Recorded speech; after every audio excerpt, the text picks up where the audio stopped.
Second third phase में हम चुनाव लड़ेंगे।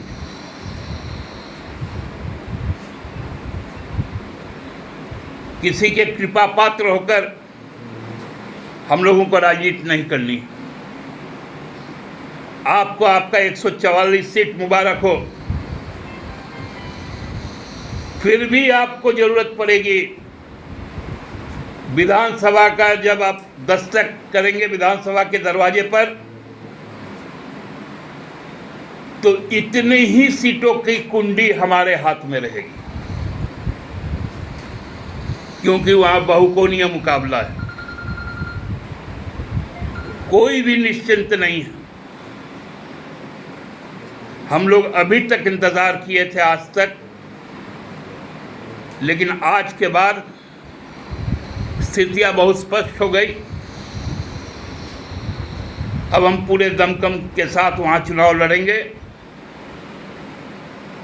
झारखंड से हमारे नेतागण, हमारे कार्यकर्तागण बिहार में अपने जो संबंध है, उन संबंधों के साथ एक समन्वय बनाकर काम करेगी। लोगों ने भारतीय जनता पार्टी जैसी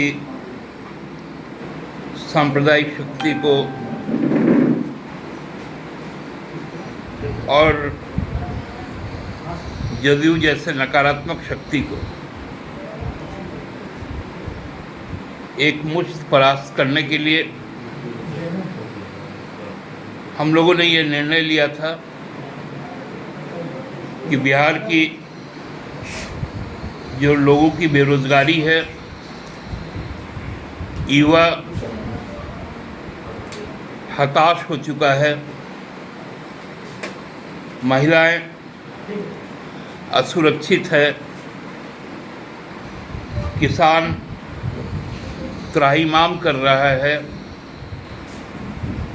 बिहार के लोग रोजगार के लिए पलायन को मजबूर है। इन सारे सवालों पर हम पहले भी कहते आए हैं, हम सम्मान के साथ समझौता कभी नहीं करते। और आज इस बात को बोलने में कतई हिचक नहीं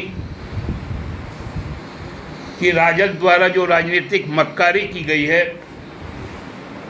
उस मक्कारी के खिलाफ हम बोलने को मजबूर हैं। क्योंकि 2 दिन पहले हम लोग देखे थे कि जब महागठबंधन की बैठक हो रही थी, प्रेस कॉन्फ्रेंस हो रही थी, राजद के अध्यक्ष तेजस्वी जी ने अपने मुंह से कहा था, वो ध्वनि आज भी है हमारे पास में, कि हम 144 सीटों पर लड़ेंगे,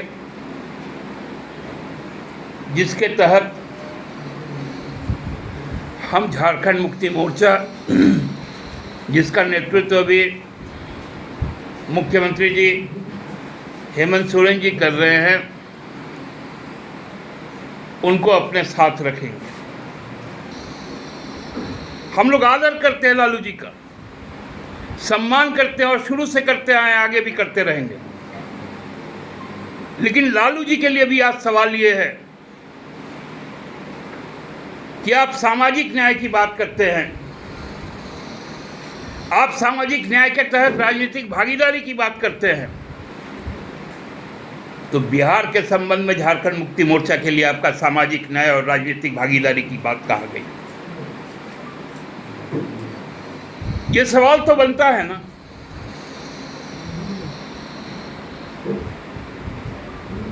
इस सवाल का तो जवाब देना पड़ेगा। मुक्ति मोर्चा केवल त्याग त्याग और त्याग। अब हम भी राजनीति करना सीख गए। हम लोगों ने निर्णय लिया है। आज का हमारा जो निर्णय है, हम झाझा से चुनाव जीतने के लिए चुनाव लड़ेंगे। हम चकाई से चुनाव जीतने के लिए चुनाव लड़ेंगे। हम कटोरिया से चुनाव जीतेंगे। हम धमदाहा से चुनाव जीतेंगे। हम मनिहारी से चुनाव जीतेंगे। आगे के दिनों में हम पीरपैती और नाथनगर में भी चुनाव जीतेंगे। ये अभी का निर्णय है हम लोगों का। 3 चरण में चुनाव होना है।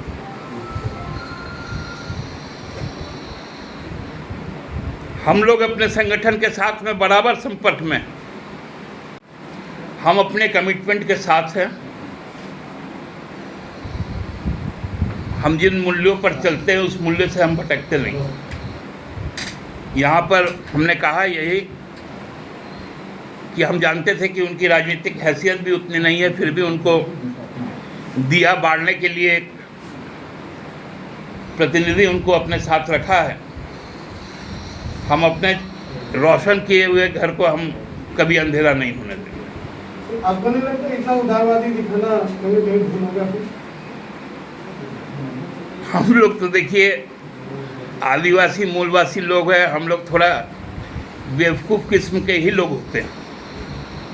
इसको आप उदारता कह लीजिए चाहे कुछ भी कह लीजिए, हम लोगों को राजनीतिक मक्कारी आती नहीं है। क्योंकि वो हमारे खून में नहीं है, इसलिए आप लोगों को लगता होगा कि ये उदारता है। हम लोग उतना चालाक अभी तक नहीं बने। दादा, मैं सलाह देना चाहता हूँ राजद के अपने भाइयों को, क्योंकि आप राजनीतिक शिष्टाचार भूल चुके हैं, लेकिन हम राजनीतिक शिष्टाचार भूलने वाले लोग नहीं। आपकी उतनी राजनीतिक हैसियत तक नहीं थी 2019 में। आपके पास विधानसभा की एक सीट भी नहीं थी। हम विपक्ष के नेता थे। हमने आपको आपके राजनीतिक हैसियत से ज़्यादा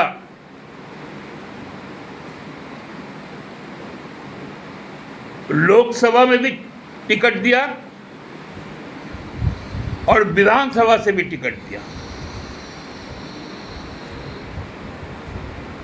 कैसे भूल जाते ये सब राजद के जो अभी नए नए नेता बने।